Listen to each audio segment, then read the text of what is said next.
She whispered, "This is dangerous." I smiled, leaning closer. "That's what makes it worth it." The first time I noticed her, it was a quiet morning, the kind where the sun spills golden across the courtyard and the world feels almost paused. She was standing by her window, gently tending to a small row of potted plants that lined the sill. I watched without meaning to. The light caught strands of her hair, turning them into threads of copper and gold, and I felt, inexplicably, that the sun itself had chosen to linger on her. She moved with a calm confidence, each gesture deliberate yet effortless, like someone who had learned the rhythm of life through years of patience. Our eyes didn't meet that first day. She hummed softly, almost to herself, and I noticed how her lips curved slightly at some private thought. There was a warmth in that simple action, a sense of self-possession that made the quiet of the morning feel more intimate, almost as if I were intruding on a small, beautiful secret. I tried to turn away, but my gaze kept returning, drawn by something I couldn't yet name, a mixture of admiration, curiosity, and an unfamiliar pull that tugged at my chest. Days passed, and our encounters became small, almost accidental rhythms. I'd leave my apartment to take the trash out or grab the mail, and there she would be, smiling briefly as if greeting a stranger, but somehow letting her eyes linger just a fraction too long. Once, when the wind caught her scarf, I stepped closer instinctively, holding it against the breeze, and our hands brushed. The warmth of her skin lingered in my mind long after she had gone, and I realized that the fascination wasn't just in the way she looked, but in the way she existed, graceful, grounded, and quietly aware of the world around her. There was an elegance in the small things she did. The way she tucked a strand of hair behind her ear, the slight tilt of her head as she listened to a passerby, the soft exhale when she paused between tasks. Each movement carried subtle hints of experience, hints of a life that had been lived fully and with intention. And I, young and unsteady in my own path, found myself both intimidated and intrigued, wondering what stories her eyes might hold if she ever chose to share them. Even the simplest interactions carried a charge I couldn't explain. A passing smile, a polite nod in the elevator, the quiet acknowledgement of a shared hallway. It all felt like a conversation without words, a gentle push and pull of curiosity and caution. I began to notice little details about her presence. The faint scent of her perfume lingering in the hall, the sound of her laughter drifting from behind a closed door, the way sunlight caught her cheekbone just so in the afternoon. Every moment felt layered, textured, and alive. By the end of that week, I understood something clearly. There was an unspoken intrigue between us, fragile yet undeniable. The age difference was obvious in the way she carried herself, measured and self-assured, but it only heightened the allure. She was a world of calm certainty, and I was the restless curiosity drawn toward her orbit. That morning in the courtyard, and all the quiet mornings after, had planted a seed of tension and fascination that promised to grow slowly, dangerously, and beautifully. Our encounters began to feel less like coincidence and more like a quiet rhythm we were unknowingly creating. The first time it happened, we bumped into each other in the narrow hallway outside our apartments. I had my hands full with a stack of letters, and she was adjusting the strap of her tote. Our shoulders grazed lightly, and for a heartbeat, the world seemed to hold its breath. Her eyes flicked up to mine, wide just enough to betray a flicker of surprise, and then softened with that subtle, knowing smile that made my chest tighten. I mumbled an apology, feeling the heat rise to my cheeks, while she laughed softly, low, warm, and comforting, like a favorite song you didn't realize you loved until it was playing. From then on, our paths seemed to cross at the oddest, most intimate moments. The elevator rides became a ritual of shared silence and subtle observation. I would notice the curve of her jaw and profile, the way her fingers traced invisible patterns on her bag strap, the faint scent of vanilla that lingered in the small space between us. We never forced conversation, just small gestures, soft glances, and the occasional "good morning" or nod that carried far more meaning than words could. It was in those fleeting, unscripted moments that an unspoken connection began to thread itself between us. One rainy afternoon, we both reached for the same umbrella in the lobby. Our hands met briefly on the handle, and a jolt of warmth traveled up my arm. We laughed, a shared sound that felt intimate in its simplicity, and she tilted the umbrella to cover both of us as we walked through the drizzle. The raindrops tapped a quiet rhythm on the canopy above, mingling with the faint brush of her sleeve against mine. I could feel the gentle steadiness of her presence as we walked side by side, and I realized that this ordinary act, protecting her from the rain, felt extraordinary. It wasn't just physical proximity that held me. It was the subtle ways she revealed herself. A passing comment on a book I carried, a casual remark about the grocery store we both frequented, or a fleeting observation about the neighborhood. Each detail felt like a key to a door I wanted to step through. She had a way of speaking that made the mundane feel significant, as if she could see the world and everyone in it with a quiet clarity that I was only beginning to understand.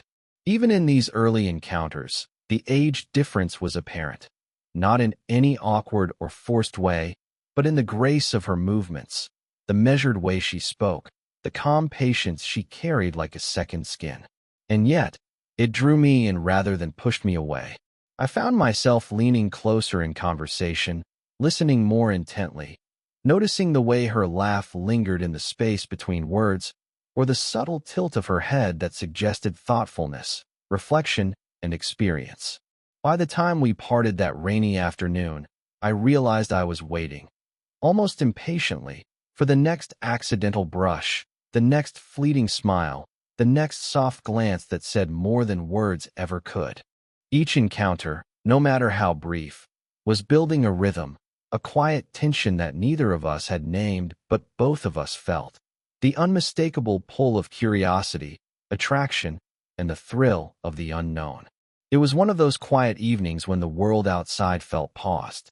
The sun had dipped low, spilling a soft amber glow across the courtyard, and she was sitting on the bench near the fountain, a book in her lap. I hesitated at the edge of the path, unsure if I should approach, but something in the tilt of her head, the way she sighed softly as she turned a page, pulled me closer.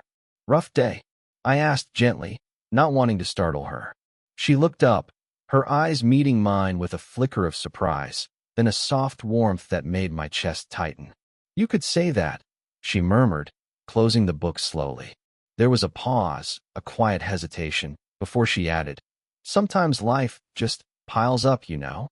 I nodded, sensing that the invitation was unspoken but clear. I sat beside her, careful to leave a respectful distance, but close enough that our shoulders brushed slightly when she shifted. That small, almost imperceptible contact carried more meaning than words could express. She began to speak, at first in fragments, about a challenge at work, a lingering worry about family, the restless feeling of being caught between responsibilities and desires. I listened, offering quiet encouragement, letting her voice fill the space around us. Her vulnerability was subtle, never dramatic, yet profoundly human. She tucked a loose strand of hair behind her ear, her fingers brushing the nape of her neck in that small, thoughtful gesture, and I felt a deep urge to reach out, to reassure her, without breaking the gentle boundary she had set. My own experiences, the mistakes, the fears, the awkward uncertainties of youth, seemed to mirror hers in a strange, comforting way. For the first time, I realized that connection wasn't about grand gestures, but about the quiet understanding that someone else saw you, really saw you. As the sky deepened into twilight, our conversation meandered into smaller, softer topics. Books, music, childhood memories. She laughed lightly at a story I told, the sound like wind chimes brushing against the edges of a calm evening. I noticed how the corners of her eyes crinkled in amusement, the subtle tilt of her lips when she smiled, the way she exhaled in relief at having shared just a piece of herself. Every detail etched itself into my memory, every gesture carrying a warmth that felt both grounding and intoxicating. At one point, our hands brushed while passing a thermos of tea between us. The contact was brief, almost accidental, but the warmth lingered, not just on my skin but in the quiet space between us. I could sense her awareness, too. The subtle pause, the half-smile, the way she glanced at me as if measuring the distance between caution and curiosity. It was the beginning of something neither of us could fully name yet: trust, intimacy, and a delicate, unspoken attraction. When the evening ended, and we walked back toward our apartments, there was a lingering silence that wasn't uncomfortable. Instead, it hummed with possibility. I realized that this shared vulnerability, this mutual willingness to reveal our quieter, unpolished selves, had created a bond that was slow and steady, intimate and profound. It was a connection that didn't demand labels, didn't rush toward outcomes, but promised something rare: the quiet, simmering promise of a deep, emotional intimacy waiting to unfold. It was late afternoon when the moment arrived, the kind of quiet, golden hour where shadows stretch long and the world feels suspended between day and night. I had been helping her carry a stack of books from her apartment to the small reading nook in the courtyard. The air was warm, tinged with the faint scent of blooming jasmine from the garden nearby. Her hands brushed mine occasionally as we adjusted the load, sending small, electric shivers up my arm, subtle but undeniable. She paused at the edge of the bench, tilting her head slightly, as if weighing whether to say something. Her eyes met mine with a gravity that made my chest tighten. This is dangerous," she whispered, barely above the soft hum of the evening wind. Her words weren't just cautionary. They carried a layer of vulnerability, a quiet admission that she felt the pull between us just as strongly as I did. I froze for a heartbeat, caught in the delicate tension of proximity, the warmth radiating from her presence, the fluttering rhythm of my own pulse. Then, almost instinctively, I let a small smile curve my lips and leaned just slightly closer, careful to respect the space she had carved, yet unwilling to step back. "That's what makes it worth it," I murmured, my voice low, carrying both honesty and a playful challenge. Her breath caught subtly, and her eyes widened, not in shock, but in that fleeting, magnetic acknowledgement of shared desire and mutual curiosity. For a moment, we simply held each other's gaze, the words hanging between us like sparks suspended in the soft glow of sunset. The world around us, the rustling leaves, the distant hum of the city, faded into background noise. It was just the two of us, suspended in a delicate dance of anticipation and restraint. She shifted slightly, brushing a strand of hair behind her ear, her fingers grazing the nape of her neck in that small, intimate gesture that had become one of her quiet signatures. I noticed it immediately, the way her skin seemed to glow in the amber light, the subtle quiver in her hand that betrayed her own awareness of the tension between us. It was thrilling, frightening, and intoxicating all at once. For a few moments, neither of us spoke. She tucked her hands around the edges of the bench, as if holding herself steady, while I focused on the warmth of her presence, the faint scent she carried, the rhythm of her breathing that matched my own in unexpected harmony. The age difference, once a silent, background note, now felt like part of the tension itself, a quiet undertone that made every glance and brush of skin more charged, more meaningful. Finally, she exhaled softly, a mixture of amusement and exasperation, and allowed herself a small, fleeting smile. "You really are reckless," she murmured, though there was no real accusation in her tone, only an acknowledgement of the magnetic pull that had been drawing us together. I responded with a subtle tilt of my head, offering neither retreat nor explanation, just a quiet promise that I understood the risk, yet embraced it. That whispered warning, fragile as it was, became a turning point. The caution in her voice did not repel me, it drew me closer. And in that suspended moment of shared awareness, I understood something essential. The danger wasn't in her, nor in me. It was in what we could become together, and that very uncertainty, that quiet risk, made the connection feel unbearably alive. After that whispered warning, our connection began to shift in ways neither of us rushed to define. The attraction was still quiet, simmering beneath the surface, but the moments we shared began to carry a weight that went beyond casual interaction. One afternoon, I found myself helping her with small tasks in her apartment, a loose shelf to fix, a stubborn jar to open, and in each gesture, there was a closeness that had a kind of understated intimacy.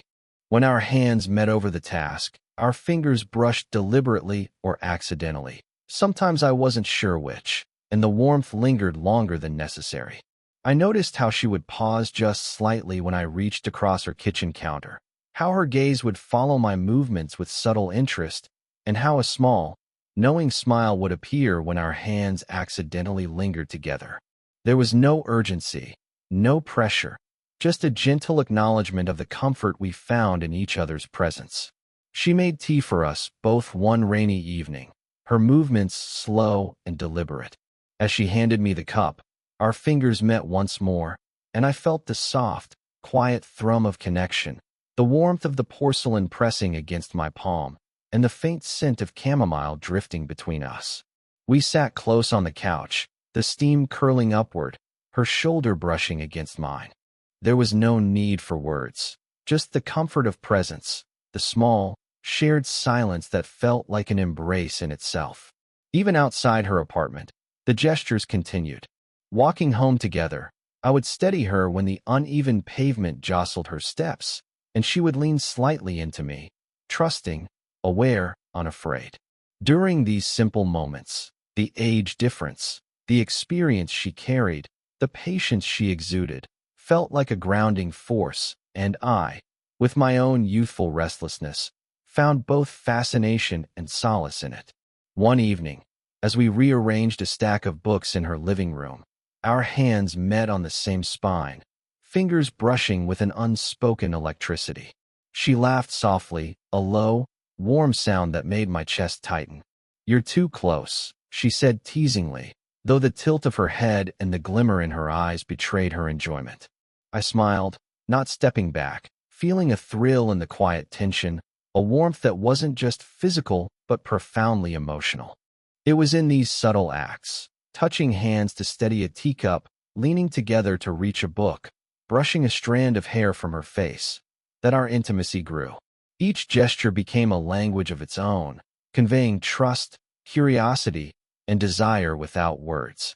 The danger she had whispered about wasn't about impropriety.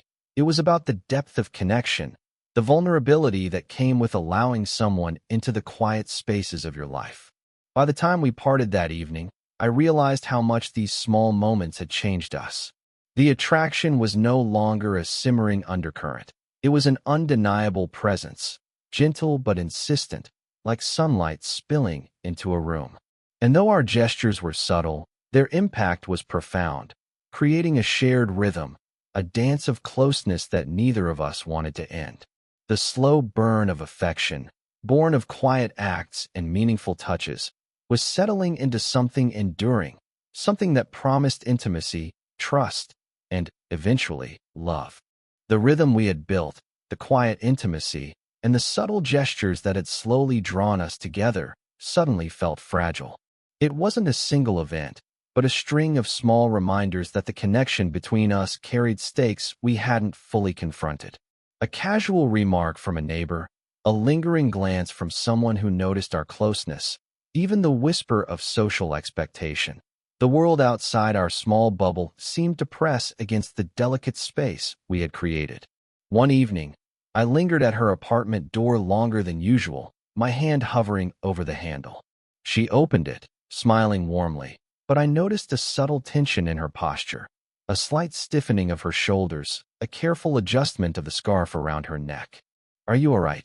I asked gently, sensing the quiet weight she carried.